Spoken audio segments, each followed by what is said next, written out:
जय श्री राम। शंखनाद में आपका स्वागत है। महाराष्ट्र में पवार परिवार दिन पर दिन नजदीक आता जा रहा है।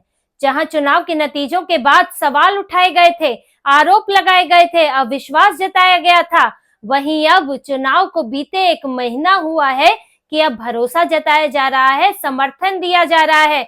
और पहले तो शरद पवार ने इसकी शुरुआत की, वो एक्टिव हुए, और अब सुप्रिया सुले ने भी इसमें एंट्री ले ली है और ऐसा बयान दिया है जिससे दोनों परिवारों की करीबियां नजर आ रही है और जो बीच में तनाव था, टकराव की वजह थी, उनको खत्म करने की कोशिश की जा रही है।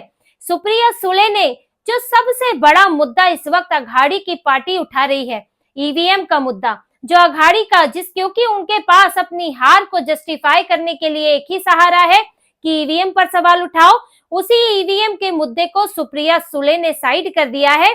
और यहाँ तक कि जो अजीत पवार की जो सीट है, बारामती सीट, उसमें मतगणना पर जो सवाल उठाया जा रहा था, उन सवालों को भी विराम दे दिया है। सुप्रिया सुले ने ये बताया है कि योगेंद्र पवार, जो कि अजीत पवार के सामने बारामती सीट पर खड़े हुए थे, उनसे हारे थे, लेकिन योगेंद्र पवार ने मतगणना के लिए, पुनर्गणना के लिए उन्होंने आवेदन किया था कि मतों की पुनर्गणना की जाए, रिकाउंटिंग की जाए, क्योंकि उसमें गड़बड़ी हुई है, उन्हें इसकी आशंका है, इसके लिए उन्होंने आवेदन किया था।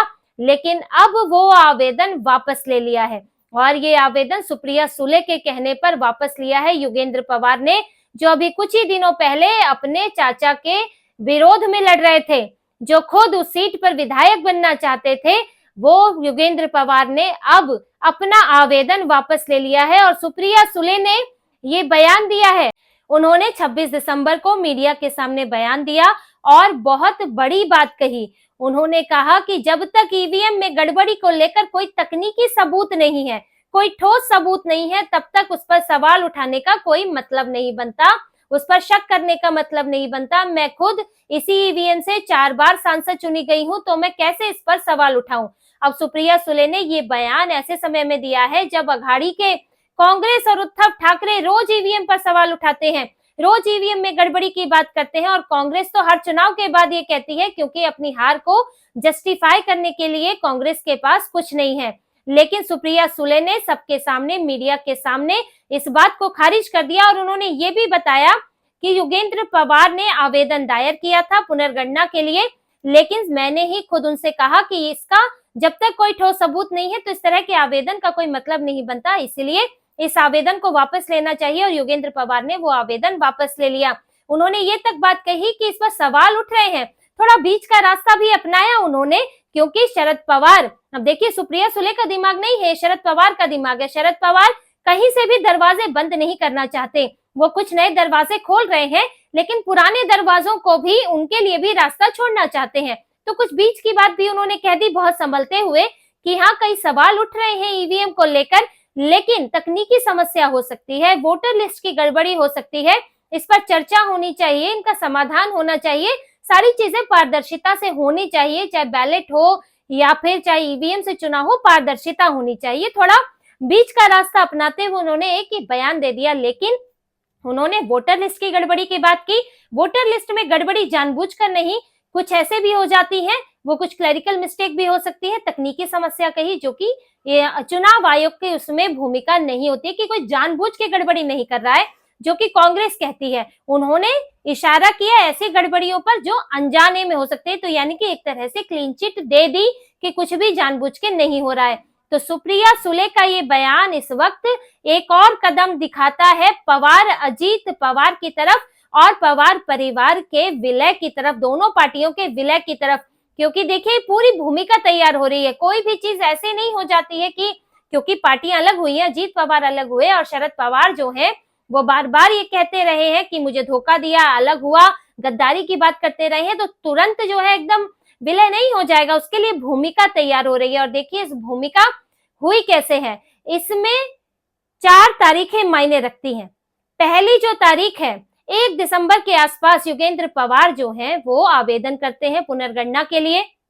उसके बाद इनके बीच में, पवार के परिवारों के बीच में कुछ बयानबाजी भी होती है, लेकिन फिर आता है 12 दिसंबर। 12 दिसंबर को अजीत पवार शरद पवार के जन्मदिन पर दिल्ली आते हैं, उनके घर पर उनसे मिलते हैं। परिवार के दूसरे सदस्य भी होते हैं, रोहित पवार है, सुनिंदा पवार है, योगेंद्र पवार खुद है। अजीत पवार वैसे भी शरद पवार को इज्जत देते हैं, उन्हें गुरु मानते हैं। उनका झगड़ा जो है वो आगे को लेकर है कि राजनीतिक भविष्य क्या है पार्टी का, कौन उसकी कमान संभालेगा। लेकिन शरद पवार को बधाई देने आए, मिले, पूरा परिवार इकट्ठा हुआ, बैठक हुई और उसके बाद जो बयान आने शुरू हुए, जो चीजें बदली, उसके बाद से इनके परिवार के मिलन की चर्चाएं शुरू हो गई। सुनंदा पवार ने कह दिया कि परिवार को एकजुट होना चाहिए, राजनीति अपनी तरफ है लेकिन पवार परिवार सुख दुख में हमेशा साथ रहा है तो उन्हें साथ आना चाहिए। रोहित पवार ने भी ये बात कही कि अजीत पवार आए थे और उनके साथ बातचीत हुई, अच्छी बातचीत हुई, हम एक ही परिवार है, राजनीति अपनी जगह है। और योगेंद्र पवार ने फिर आवेदन वापस ले लिया और इसके बाद 18 दिसंबर आता है जब शरद पवार पीएम मोदी से मुलाकात करते हैं और पीएम मोदी को उन्होंने मराठी साहित्य सम्मेलन के उद्घाटन का न्योता भी दिया। जो मराठा के मुद्दे पर, मराठी अस्मिता के मुद्दे पर दिन रात पीछे पड़े रहते हैं पीएम मोदी, बीजेपी के पीछे, वही जो है उन्हें न्योता देकर आ रहे हैं और पीएम मोदी से मिले। और यहीं से अजीत पवार और एनडीए में जाने को लेकर चर्चाएं जो है वो आसमान पर पहुंच गई, क्योंकि ये मुलाकात बहुत ही औचक मुलाकात थी। अचानक से शरद पवार ने पीएम मोदी से अपॉइंटमेंट ली थी और उनसे मिलने पहुंचे थे।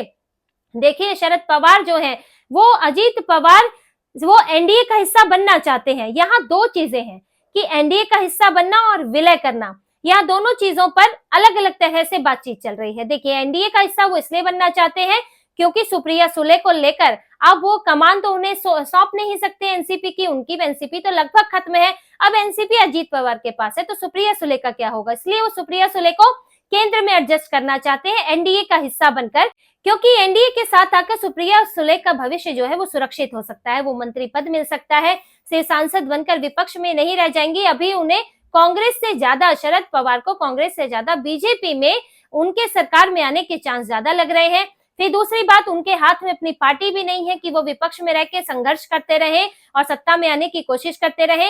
अजीत पवार के साथ पार्टी का जैसे विलय होगा तो सुप्रिया सुले के लिए संकट खड़ा हो जाएगा।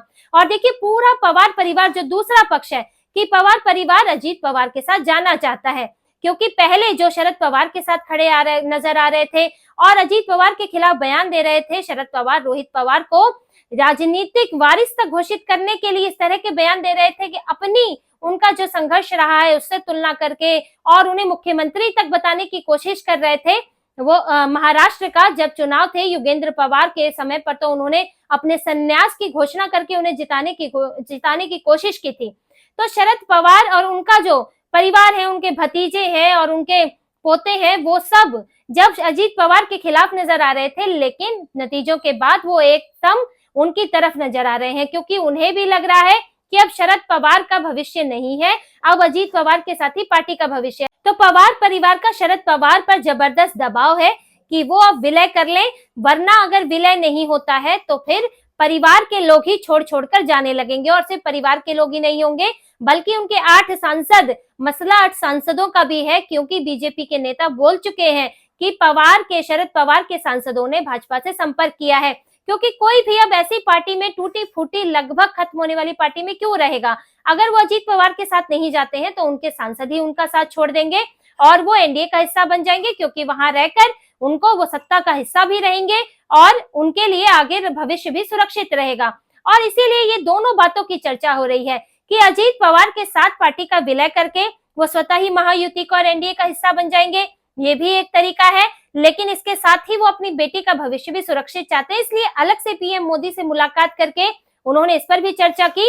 और इसके बाद जब कहीं कुछ चीजें पटरी पर है, जब नजदीकियां बढ़ रही हैं, तभी सुप्रिया सुले ने भी संकेत देने शुरू किए और भाई के लिए नरम रुख अपनाया है। वो भाई जिन्होंने अपनी पत्नी को उनके खिलाफ उतारा था, नाराजगी खूब थी, गुस्सा भी खूब था और अब भी है, लेकिन राजनीतिक मजबूरियां अपनी जगह है और सुप्रिया सुले इसीलिए अजीत पवार से टकराव नहीं चाहती हैं।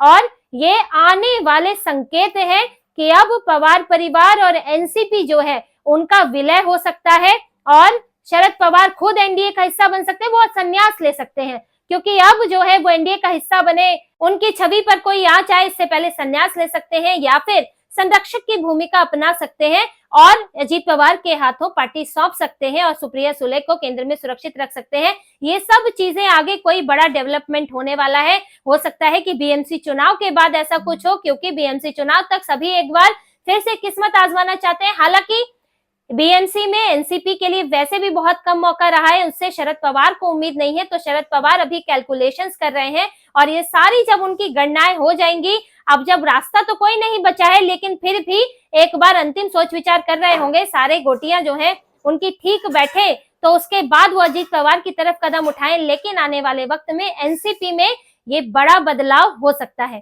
तो इसी तरह की और खबरें और विश्लेषण आपके लिए लाते रहेंगे। हमसे जुड़े रहिए, सब्सक्राइब कीजिए, कमेंट कीजिए। बहुत बहुत धन्यवाद।